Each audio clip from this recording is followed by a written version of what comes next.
Hi, everyone. It's Yvonne Emile Elizondo from Silver Moon Astrology and Transpersonal Counseling, also known as Silver Moon Counseling. And it is Capricorn New Moon. So happy 2024. It's our very first new moon of the year, and it happens to be in Capricorn season. So I want to thank everybody who wished me a beautiful birthday on the 7th on Sunday. A Capricorn oriented gal here. And so I'm excited about this moon. But I'm also really excited because I turned 54 and I had a beautiful friend who's now passed. She's already made her transition, who was an amazing palm reader, palmist. And about 12, 13 years ago, she said, 54 is going to be your year. And so I'm like really looking forward to this year because she said so and she was really good. But also because Pluto is leaving Capricorn. It's at the 29th energetic degree, which is like a very, very strong degree in the zodiac. The last degree is always like, it's like the planet, when the planet is leaving a sign, it's like, really? Let's make sure you learned your lesson. So Pluto will be ingressing into Aquarius January 20th. I am unbelievably happy about this because Pluto has been in Capricorn since 2007-ish, 2008.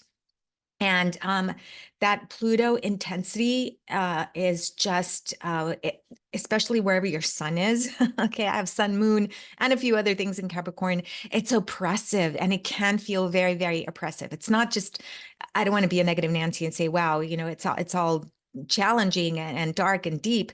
But Pluto, wherever Pluto is and whatever it touches, it is the transformer. Okay, so transformation isn't always necessarily easy. So I think that Capricorn people, especially suns, are going to feel the release of this Capricorn, of this Pluto energy on their Capricorn, vibe. So I'm really excited about that as well. So since I went off on that tangent, let's talk a little bit about Pluto. So it does ingress into Aquarius, and in November or so, I think it ingresses back into Capricorn for about 6 weeks or so, 6 to 7 weeks.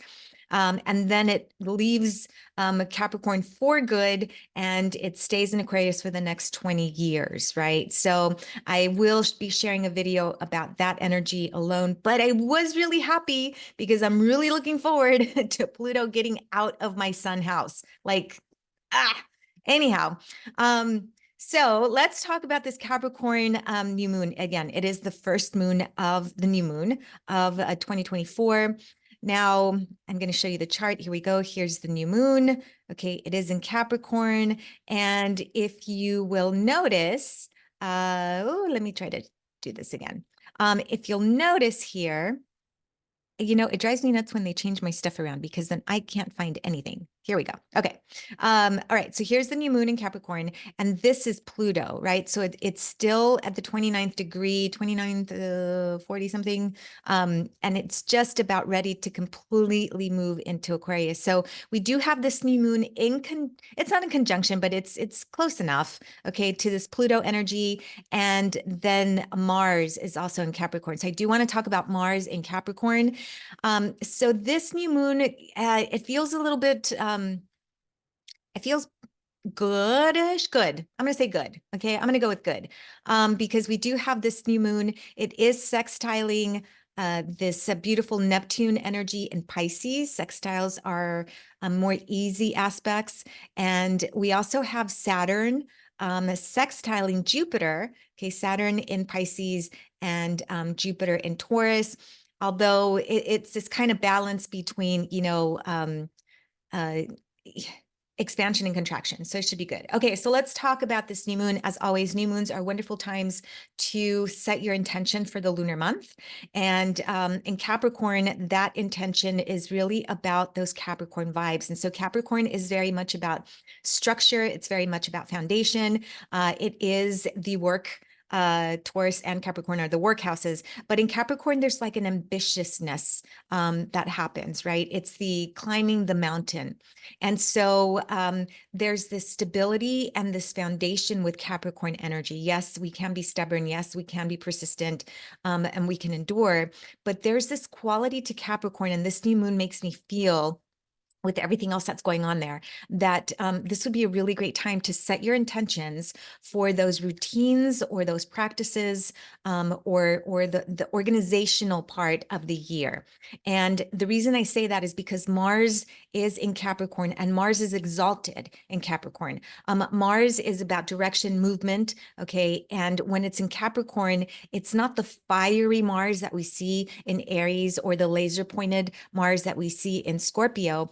This is a Mars that's in a very ambitiously foundational, process-oriented sign.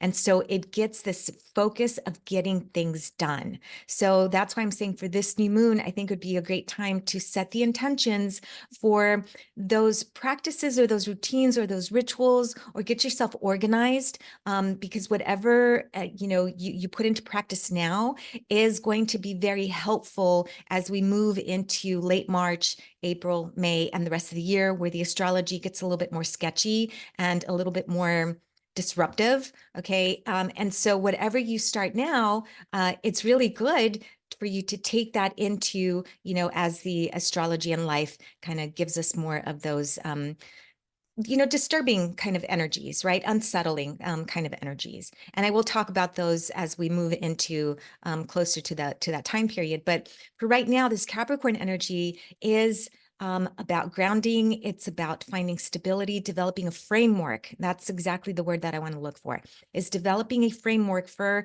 the intentional, movement into this year. So you could go along, for 2024 and just be kind of like on autopilot, which is not that great sometimes, because then when stuff happens, you don't have a foundation, okay, or a framework or a process or rituals or practices. And Capricorn is very much about getting all of that stuff organized, okay? Capricorn is also, it is a feminine sign, so it's a more nocturnal sign. So this is also a great time to go within. Okay. And, Capricorn, sometimes we have a difficult time asking for help, right? Because we can internalize everything. We feel like we can handle everything.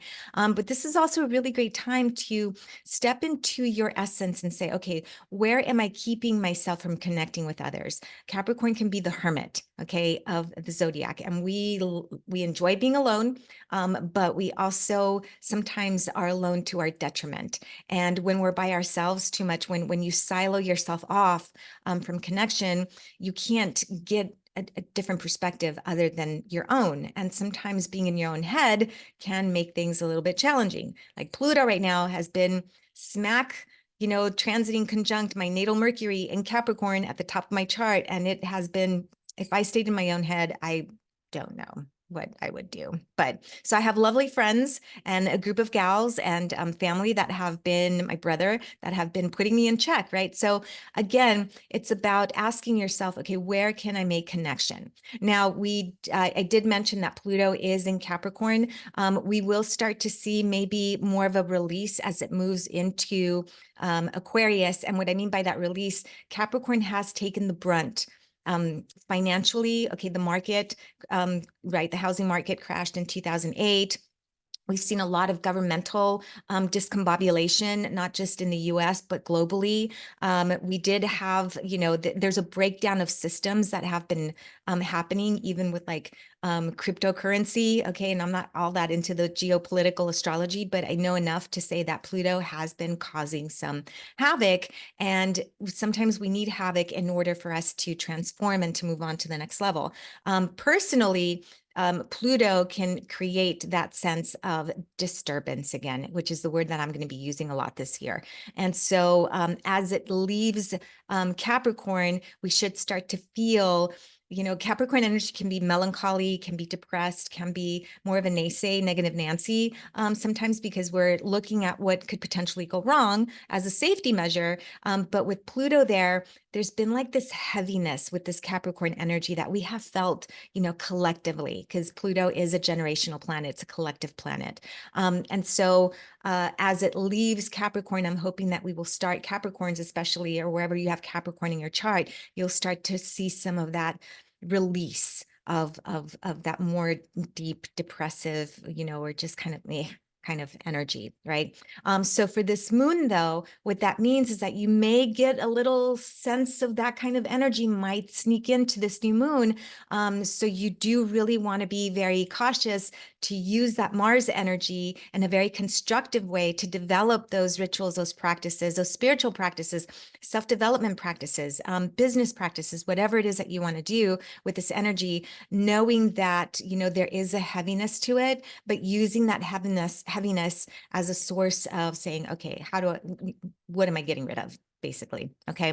All right. So we do have this beautiful sextile between this new moon and Neptune in Pisces. Neptune is very much about a mist energy, a more spiritual energy when it's in a sextile, and more creative energy. So again, this may be a great time to develop those spiritual practices, those creative practices that you want to use moving forward. And then there's a sextile between Saturn in Pisces, water Pisces energy, and Jupiter in Taurus. And so there's this kind of balance for me, I feel, between developing some really strong foundation, okay, some really strong grounding with that Saturn energy, right? Saturn says no a lot because it wants you to hang around and really practice and put in place those really strong constructive measures. And Jupiter is about expansion, okay? So, and in Taurus, it's in a grounded sign, right? It's in an earth sign. So I feel like there's this, you know, pull, a really nice balance right now between developing some grounding and some foundation, but also allowing you to expand on what it is that you're developing. So that is pretty much it. This is our Capricorn moon. I am excited. The first, again, new moon of 2024. 2024 is going to be an amazing year. My 54th birthday, my friend Diane said it was going to be amazing. So I am really looking forward to this year. If you all want to know what your year looks like astrologically, in more in depth than just these general readings, you can find me at silvermooncounseling.org. That is silvermooncounseling.org, and we can plan an astrology strategic consultation to see, you know, how you can maneuver through 2024. All right, everyone, that is it. I am all good to go, and I hope everyone has a beautiful new moon. Take care. Blessed be.